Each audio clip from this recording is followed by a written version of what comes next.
semuanya, perkenalkan nama saya Rachel Fegusti dengan NIM 2515401051. Pada video kali ini saya akan menjelaskan mengenai sistem persyarafan.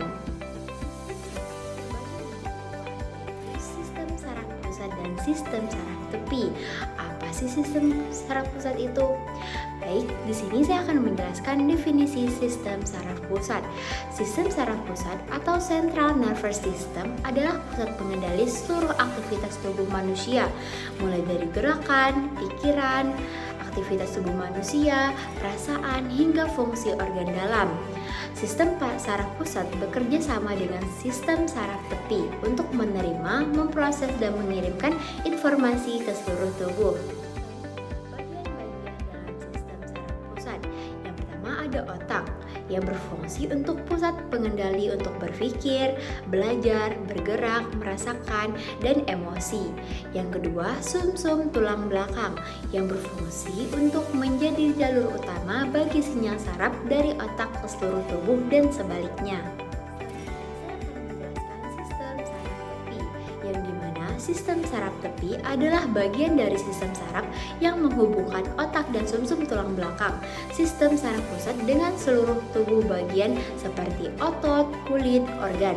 Salah satu untuk penting dari sistem saraf tepi adalah sistem saraf otonom atau autonomic nervous system. Sistem saraf otonom bekerja secara tidak sadar, artinya kita tidak mengendalikannya secara langsung.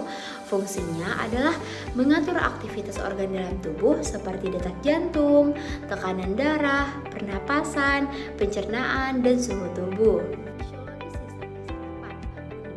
Yaitu nefron, mekanisme kerja, impuls listrik ditambah neurotransmitter. Fungsi utama yaitu sensori, menerima rangsangan, yang kedua integrasi, mengelola informasi, dan yang ketiga motorik, memberi respon. Di mana satu, sistem saraf netonus masih belum matang. Yang kedua, banyak kontrol gerak masih belum bersifat refleks primitif. Yang ketiga, refleks ini merupakan tanda integritas batang otak dan medula spinalis. Dan yang keempat, hilangnya refleks menandakan maturasi sistem saraf. Dan saya akan menjelaskan definisi refleks primitif, yang dimana refleks primitif adalah gerakan otomatis yang tidak disadari, muncul sejak lahir, dikontrol oleh batang otak, dan akan menghilang seiring maturasi sistem saraf pusat.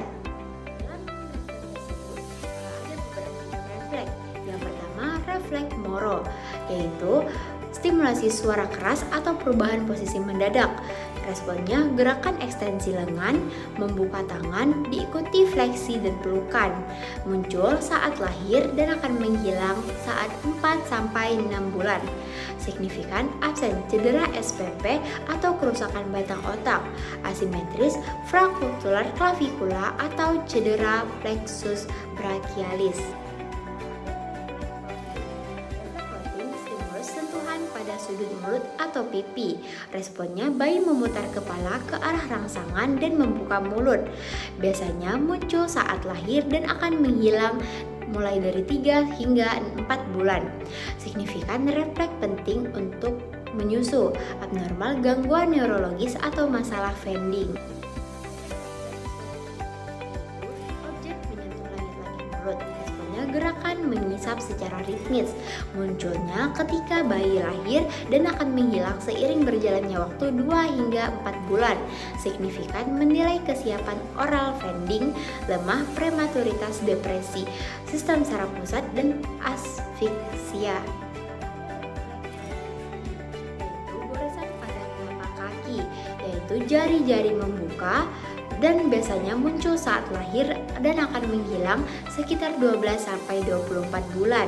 Signifikan normal pada bayi, tetapi abnormal pada anak besar dan atau dewasa. Bila absen pada neonatus, berarti kerusakan pada sistem saraf pusat. Refleks adalah genggaman pada telapak tangan. Jari kaki menempuk saat telapak tangan ke telapak kaki disentuh. Munculnya ketika lahir dan palmar akan hilang 5-6 bulan dan plantar akan hilang sekitar 9 hingga 12 bulan. Persiapan kemampuan motorik misalnya seperti pegangan, persisten gangguan neurologis. Sistem persyaratan bayi baru lahir masih dalam tahap perkembangan sehingga banyak fungsi gerak dan respon tubuh dikendalikan oleh refleks primitif. Refleks-refleks ini seperti refleks Moro, rotting, sucking, grab, Babinski, tonic neck merupakan indikator penting untuk menilai integritas dan kematangan sistem saraf. Pemeriksaan refleks primitif memberikan informasi klinis yang berharga mengenai kondisi neurologis pada bayi, memungkinkan deteksi dini terhadap potensi gangguan saraf, serta mendukung intervensi cepat dan tepat. Dengan demikian, pemahaman mengenai anatomi dan fisiologi sistem saraf serta interpretasi refleks primitif sangat penting dalam praktik kebidanan untuk menjaga kesehatan dan keselamatan neonatus. Sekianlah penjelasan dari saya. Jadi wassalamualaikum warahmatullahi wabarakatuh. Terima kasih.